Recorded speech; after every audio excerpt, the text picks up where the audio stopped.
कि सबसे पहले देखते हैं कि जी डाउनलोड कैसे होगा मेडिकल फिटनेस रिपोर्ट। इसमें लिखा भी है ओरिजिनल एंड 2 फोटो। तो आपके सामने डाउनलोड होकर के ये चीज खुल जाएगी। ये आपका आगे जब और इन्फॉर्मेशन आएगी, आगे जब कोई और पब्लिक नोटिस आएगा तो यहाँ से आपको ये डाउनलोड करना है। ये डाउनलोड का ऑप्शन आ रहा है, ये पीडीएफ आप डाउनलोड करोगे। इसमें कुछ चीजें हैं जो आपको फिल करनी है, बाकी जो चीजें हैं वो जब आप मेडिकल कराने के लिए जाओगे तो वहाँ पे जो डॉक्टर होंगे। Very good evening to all of you. आज एक बहुत ही अहम जानकारी आपके लिए मैं लेकर के आया हूँ।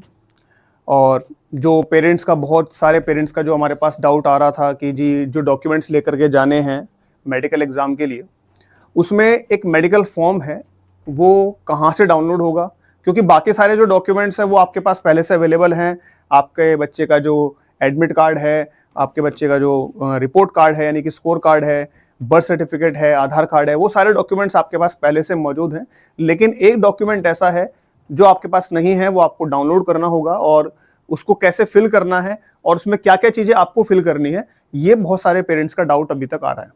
ठीक है, तो इस वीडियो में हम यही जानने वाले हैं कि वो जो मेडिकल फॉर्म है वो कहाँ से डाउनलोड होगा और उसमें क्या क्या चीज़ें आपको फिल करनी है। वो पूरा मेडिकल फॉर्म आपको फिल नहीं करना है, उसमें कुछ चीज़ें हैं जो आपको फिल करनी है। बाकी जो चीज़ें हैं वो जब आप मेडिकल कराने के लिए जाओगे तो वहाँ पे जो डॉक्टर होंगे वो आपका मेडिकल करने के बाद उसमें चीज़ें वो फिल करेंगे। ठीक है, तो हमें बस इतना पहले देखना है कि वो मेडिकल फॉर्म क्या है, कहाँ से डाउनलोड होगा और उसमें क्या क्या चीज़ें आपको फिल करके लेकर के जानी है। ठीक है, तो हम ये जानते हैं आज की वीडियो में। और लास्ट में मैं आपको एक और बात बताऊंगा कि भाई बहुत सारे पेरेंट्स पूछे जा रहे हैं बार बार कि जी हमारे बच्चे का मेडिकल नहीं आया है। बच्चे ही पूछ रहे हैं कि जी हमारा सर मेडिकल नहीं आया है तो हम क्या करें। तो उसके लिए भी मैं आपको लास्ट में एक जानकारी देने वाला हूँ। ठीक है, क्योंकि आपको परेशान होने की बहुत बिल्कुल ज़रूरत है नहीं कि क्योंकि ये सारी चीज़ें आपके हाथ में नहीं है। तो पहले हम उसके बारे में समझते हैं जो हमारे वीडियो का जो मेन मुद्दा है, कि सबसे पहले देखते हैं कि जी डाउनलोड कैसे होगा मेडिकल फॉर्म। तो ये मैंने आपके लिए वैसे तो खोली हुई है साइट, लेकिन मैंने आपको पहले बताया था आपको बस टाइप करना है AISSAC, जिसमें जो पहली लिंक आएगी वही आपको क्लिक करनी है। अब ये होम पेज है, इसमें आप जब जाओगे तो काउंसलिंग प्रोसेस में, ये जो होम के बाद काउंसलिंग प्रोसेस है, इसको आप जब क्लिक करोगे तो यहाँ पे दिया हुआ है लिस्ट ऑफ डॉक्यूमेंट्स। तो ये लिस्ट ऑफ डॉक्यूमेंट्स आपको ओपन करने हैं। तो यहाँ पे कुछ डॉक्यूमेंट्स दिए हुए हैं। ठीक है, यहाँ पे एडमिट कार्ड है, स्कोर कार्ड है, ये जो चीजें आपके पास पहले से अवेलेबल हैं वो चीजें हैं। इसको जब आप नीचे स्क्रॉल करोगे तो यहाँ पर एक रिपोर्ट आई होगी, मेडिकल फिटनेस रिपोर्ट। ये मेडिकल फिटनेस रिपोर्ट, इसमें लिखा भी है ओरिजिनल एंड 2 फोटोकॉपीज, कि आपको ओरिजिनल जो आप डाउनलोड करोगे वो भी लेकर के जाना है और इसकी 2 कॉपीज भी आपको लेकर के जानी है। ठीक है, और सारे डॉक्यूमेंट्स की आप 3 कॉपी एटलीस्ट लेकर के जाइएगा, इमरजेंसी में काम आ जाती है। तो यहां से आपको ये डाउनलोड करना है। ये डाउनलोड का ऑप्शन आ रहा है, ये पीडीएफ आप डाउनलोड करोगे तो ये हो जाएगी आपको डाउनलोड। ठीक है, ये मैंने ऑलरेडी डाउनलोड की हुई है। तो आपके सामने डाउनलोड होकर के ये चीज खुल जाएगी। ये आपका है मेडिकल एग्जामिनेशन रिपोर्ट। ठीक है, तो ये आपको प्रिंट करना है और इसमें फिर आपको क्या क्या चीजें फिल करनी है उसके बारे में हम जानते हैं। सबसे पहले आप जब इसको देखोगे तो सबसे ऊपर आपको इसमें एक चीज दिखाई दे रही है कि आपका एप्लीकेशन नंबर, यानी जो आपका सैनिक स्कूल का जो आपने रजिस्ट्रेशन किया था उसका जो एप्लीकेशन नंबर है आपको वो यहाँ पे फिल करना है। और जहां पर भी अगर एप्लीकेशन नंबर पूछा हुआ है तो वो आपको एप्लीकेशन नंबर खुद से फिल करना है। ठीक है, उसके अलावा यहाँ साइड में एक फोटो पेस्ट करने के लिए एक जगह है और वो भी सेल्फ अटेस्टेड फोटोग्राफ, यानी यहाँ पे आपको अपना फोटो जो है वो पेस्ट करना है जिसपे आपका साइन होना चाहिए। ठीक है, आप उसके पीछे भी साइन कर सकते हो फोटो के, और कई बार फोटो के नीचे की स्पेस होता है छोटा सा, उसमें भी आप साइन करके यहाँ पे अपना फोटो जो है आप इसको क्या करोगे, पेस्ट करोगे। तो यहाँ आपको अपना फोटो लगाना है। आगे चलते हैं। अच्छा, सैनिक स्कूल। अब जब आपने मेडिकल का जो नोटिफिकेशन देखा होगा, जो आपके मेडिकल का आपके जानकारी आपको मिली होगी कि आपको कहाँ मेडिकल कराने जाना है, किस हॉस्पिटल में आपको मेडिकल कराने जाना है, तो उसी के साइड में आपको एक सैनिक स्कूल भी अलॉट हुआ होगा मेडिकल के लिए। जो मैंने आपको बताया भी था कि ये सैनिक स्कूल का मतलब ये नहीं है कि आपको इस सैनिक स्कूल में एडमिशन मिल जाएगा, ऐसा कुछ नहीं है, वो केवल मेडिकल के लिए अलॉट हुआ है। ठीक है, उस स्कूल के अंडर आपका मेडिकल होगा। तो वो जो स्कूल का नाम है, यानी जो आपके मेडिकल के सेंटर के साइड में जो आपको एक स्कूल का नाम दिया होगा, सैनिक स्कूल का नाम, वो आपको यहाँ पे फिल करना है। ठीक है, तो यहाँ सैनिक स्कूल का नाम फिल करना है जो सैनिक स्कूल आपको अलॉट हुआ है मेडिकल के लिए।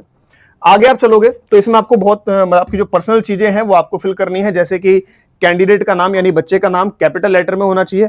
ब्लॉक लेटर का मतलब होता है कैपिटल लेटर्स में, तो आपको कैपिटल लेटर में फिल करना है। उसके अलावा फादर मदर या गार्जियन का नाम आपको यहाँ पे ब्लॉक लेटर में फिल करना है। फिर आपको भरनी है डेट ऑफ बर्थ। तो डेट ऑफ बर्थ कैसे भरनी है, इसमें आपको डेट ऑफ बर्थ ऐसे भरनी है कि यहां आपको भरने हैं डेज, फिर मंथ्स और फिर ईयर। जैसे एग्जांपल के लिए मान लेते हैं किसी का डेट ऑफ बर्थ है जैसे 4 सितंबर और 2015, तो किसी की डेट ऑफ बर्थ है 4 सितंबर 2015, तो आपको इस तरीके से उसको फिल करना है, ठीक है। उसके बाद आप आगे चलेंगे तो यहां आपको नंबर्स में फिल करना है।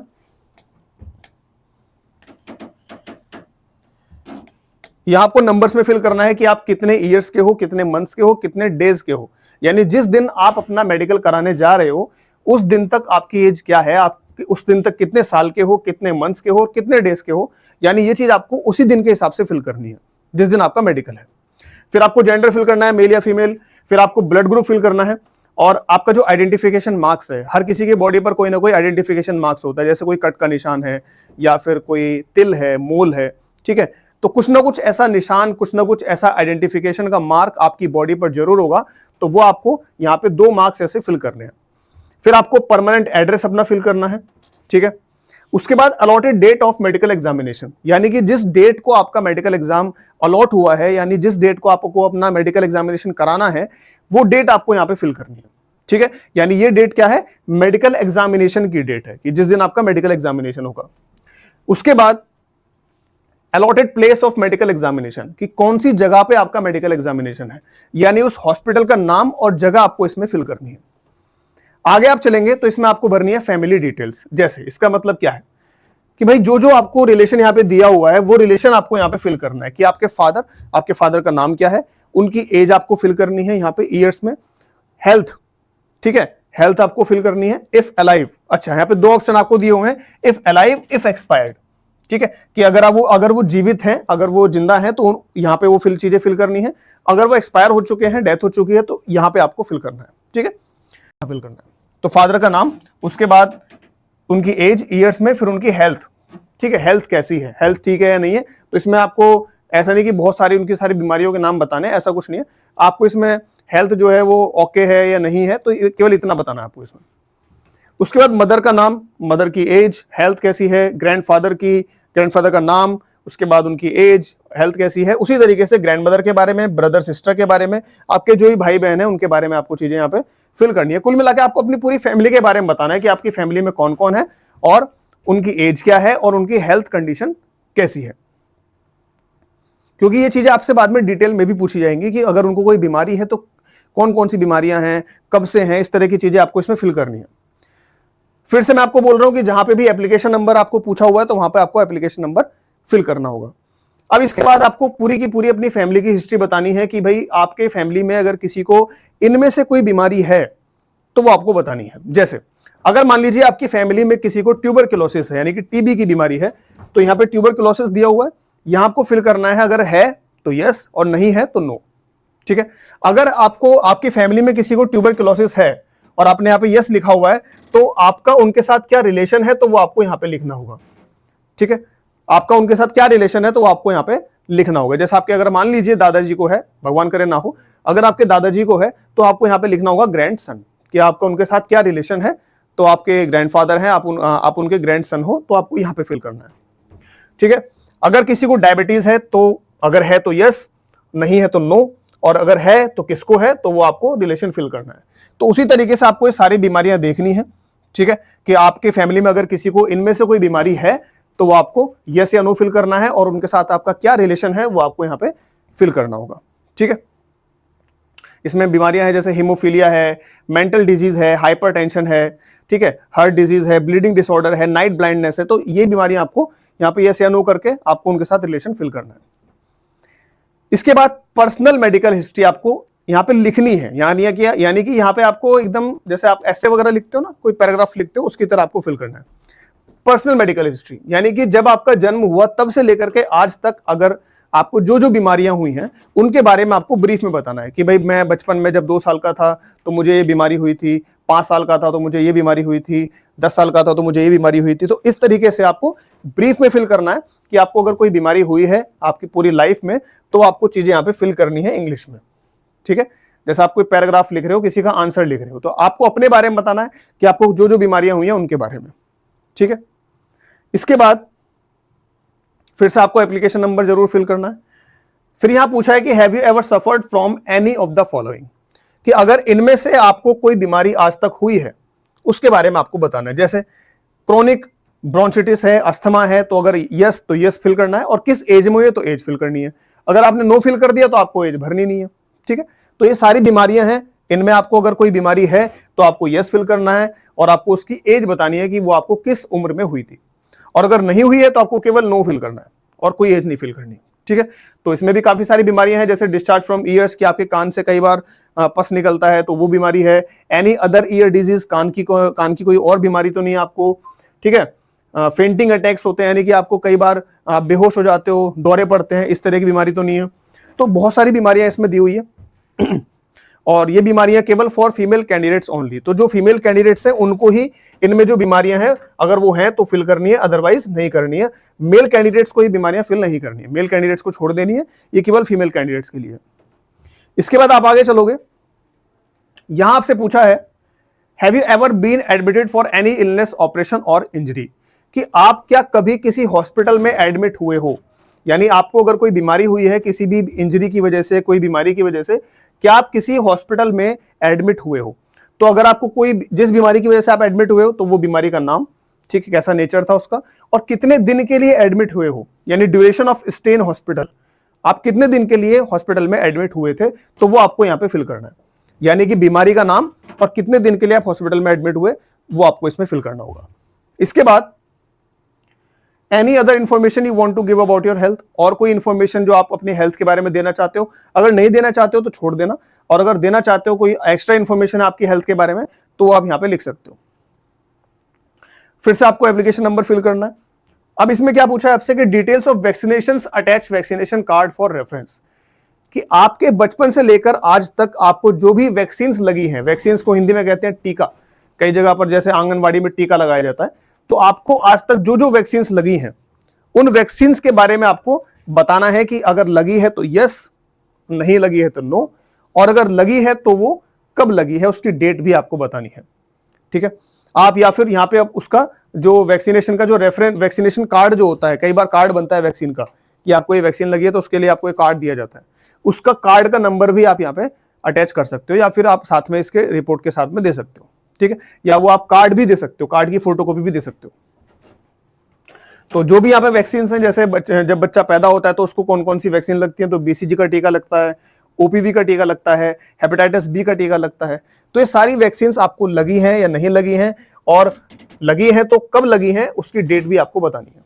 ठीक है, इसके बाद आगे चलते हैं। ये हर एक टाइम पीरियड पे आपको अलग अलग टीके लगते हैं, उन सब की डिटेल्स हैं। अब जैसे कुछ और वैक्सीन होती हैं, एनी अदर वैक्सीनेशन गिवन, जैसे कोविड हुआ था तो कोविड की वैक्सीनेशन लगी थी, तो यहां पे आप अपनी कोविड की वैक्सीन के बारे में भी बता सकते हैं जो एक्स्ट्रा है। और फिर आप आ जाते हैं डिक्लेरेशन पे, तो यहां पे फिर से आपको एप्लीकेशन नंबर फिल करना है, और ये होती है डिक्लेरेशन। डिक्लेरेशन का मतलब होता है कि जो जो चीजें मैंने ऊपर फिल करी हैं अपनी हेल्थ के बारे में, अपनी फैमिली के हेल्थ के बारे में, वो मैंने खुद फिल करी हैं, उसके लिए मैं रिस्पॉन्सिबल हूं, तो वो आप एक तरीके से डिक्लेयर करते हो, तो इसको कहते हैं डिक्लेरेशन, हिंदी में कहते हैं घोषणा। तो यहाँ पे आपको एक सैनिक स्कूल भी फिल करने के लिए बोला गया है, लेकिन मैं आपको ये सजेशन दूंगा कि आप ये सैनिक स्कूल अभी फिल मत करिएगा। ये जब आप मेडिकल कराने के लिए जाएंगे तो वहां पे जो आपको ऑफिसर्स मिलेंगे, जो सैनिक स्कूल के आपको वहां पे ऑफिसर्स मिलेंगे, उनसे आप एक बार कंसल्ट करिएगा कि यहाँ पे सैनिक स्कूल कौन सा फिल करना है, क्योंकि जो आपको सैनिक स्कूल अलॉट हुआ है मेडिकल के लिए कि आपको इसमें वो फिल करना है। अदरवाइज आपको अभी तक ये नहीं पता कि आपको कौन से सैनिक स्कूल में एडमिशन मिलेगा, क्योंकि वो काउंसलिंग के बाद का प्रोसेस है। तो इसलिए आप इसको अभी मत फिल करिएगा, वहीं पे जाके एक बार कंसल्ट कर लीजिएगा कि भाई इसमें कौन सा सैनिक स्कूल फिल करना है। बाकी ये आपकी चीजें हैं। सिग्नेचर ऑफ कैंडिडेट, यहाँ पे आपको अपना साइन करना है। नेम ऑफ कैंडिडेट, आपको अपना नाम लिखना है, आपका एप्लीकेशन नंबर यहाँ पे लिखना है सैनिक का। उसके अलावा फादर मदर गार्जियन का सिग्नेचर यहाँ पे होगा और उनका नाम होगा, और यहाँ पे आपकी डेट लिखनी है। डेट आप वही लिखिएगा जिस दिन आप मेडिकल कराने जा रहे हैं, ठीक है। या आप ये चीजें वहीं जा करके भी लिख सकते हो, ठीक, पहले से मत लिखना, वहीं जाकर के लिखना कि जिस दिन आपका मेडिकल है उसी दिन का आपको डेट यहाँ पे लिखनी है। अब ये आपको केवल यहां तक ही फिल करना है। जो मैं आपको कहना चाह रहा था ना कि भाई आपको मेडिकल की जो रिपोर्ट है वो लेकर के जानी है, तो आपको कहां तक फिल करनी है, कितनी फिल करनी है, तो मैं आपको वैसे बता देता हूं कि पेज नंबर 5 तक यानी ये जो डिक्लेरेशन है ये पेज नंबर 5 पे है और आपको पेज नंबर 5 तक ही फिल करना है बस, इसके आगे आपको कुछ फिल नहीं करना है। इसके आगे की जो चीजें हैं वो आपका जब मेडिकल होगा, ये सारी चीजें जो हैं जब आपका मेडिकल होगा तो जो डॉक्टर्स आपका मेडिकल करेंगे तब आप वो ये जो चीजें हैं वो तब लिखी जाएंगी। ठीक है, ये मेडिकल एग्जामिनेशन फॉर्म ये आपकी वहीं जाकर के जो चीजें हैं वो आपकी वहीं लिखी जाएंगी, अदरवाइज आप केवल यहां तक ही फिल करके लेकर के जाएंगे। डिक्लेरेशन तक ही आपको फिल करके लेके जाना है, इसके आगे की जो चीजें हैं वो आपको फिल नहीं करनी है, वो वहीं जाकर के फिल होंगी। मैं आपको बार बार बोल रहा हूं क्योंकि फिर आप सेम चीजें पूछते हो कि सर ये कैसे होगा वो कैसे होगा। तो ये मेडिकल फॉर्म आपको मैंने बताया कि भाई किस तरीके से आपको डाउनलोड करना है और इसको कैसे फिल करना है और कहां तक आपको फिल करना है, कौन कौन सी चीजें आपको फिल करनी है, कौन कौन सी चीजें आपको फिल नहीं करनी है। तो सारी चीजें मैंने आपको डिटेल में बताई हैं, तो आपके दिमाग में से डाउट बिल्कुल क्लियर हो जाना चाहिए। ठीक है, कि मेडिकल एग्जाम जो है वो कैसे होगा, उसमें कौन कौन से डॉक्यूमेंट्स लेकर के जाने हैं, उसके लिए आपको एक शॉर्ट्स मिल जाएगी हमारे चैनल पे कि कौन कौन से डॉक्यूमेंट्स लेकर के जाने हैं और ये मेडिकल फॉर्म आपको कैसे डाउनलोड करना है और इसको कैसे आपको फिल करना है। ठीक है, और मैंने एक चीज और बोली थी स्टार्टिंग में कि भाई एक और चीज मैं आपको बताऊंगा कि बहुत सारे बच्चे पूछ रहे हैं क्वेश्चंस कि हमारा मेडिकल के लिए नहीं आया है, सेंटर नहीं आया, तो हम क्या करें। देखो, इसके बारे में जब तक कोई भी टीचर या कोई भी इंसान जानकारी आपको नहीं दे सकता है, जब तक कोई ऑफिशियल नोटिस नहीं आता है। हम जो भी आपको नॉलेज देते हैं, जो भी आपको जानकारी देते हैं, इंफॉर्मेशन देते हैं, वो सब जो ऑफिशियल नोटिस आते हैं उसके आधार पर देते हैं। ठीक है, और तो कोई सोर्स होता नहीं है किसी का भी कि भाई हमें सारी जानकारी कैसे पता चलती है, कि जो ऑफिशियल नोटिस आता है सैनिक का हम उसी में से पढ़ते हैं और आपको बताते हैं। तो अभी तक के किसी भी नोटिस में ये नहीं बताया गया है कि प्रोसेस क्या है एग्जैक्टली। अभी तक बस इतना बताया गया है कि आपको मेडिकल, जिनका बच्चों का मेडिकल के लिए अलॉट हुआ है वो मेडिकल कराने जाएं, उसके बाद काउंसलिंग की प्रोसेस स्टार्ट होगी। तो उसके बाद जब काउंसलिंग की प्रोसेस स्टार्ट होगी तो जिन बच्चों का मेडिकल नहीं भी आया है वो काउंसलिंग में पार्टिसिपेट जब करेंगे तो वो आगे की बाद की जो प्रोसेस होगी वो एक और पब्लिक नोटिस आएगा, तो उसमें से देख करके मैं आपको बताऊंगा कि आगे का प्रोसेस क्या होने वाला है। ठीक है, तो सारे बच्चे, सारे पेरेंट्स, सारे गार्जियंस, किसी को भी परेशान होने की जरूरत नहीं है। जिन भी बच्चों का मेडिकल के लिए अलॉट नहीं हुआ है, नहीं आया है नोटिफिकेशन, तो उनको भी परेशान होने की जरूरत नहीं है। आगे जब और इंफॉर्मेशन आएगी, आगे जब कोई और पब्लिक नोटिस आएगा तब आपको उसके बारे में बताया जाएगा। ठीक है, तब तक आप लोग बिल्कुल परेशान ना हो। जिन बच्चों का मेडिकल के लिए आ गया है वो मेडिकल कराने जाएं, इस तरीके से उस फॉर्म को भरें और आगे की प्रोसेस कंटिन्यू करें। ठीक है, अगर आपको अभी भी कोई डाउट्स बच जाता है तो आप कमेंट सेक्शन में पूछ सकते हैं, क्योंकि आपके कमेंट्स देख करके ही हम अगली वीडियो बनाते हैं कि भाई आपका ये डाउट है तो फिर से एक और वीडियो बनानी पड़ेगी।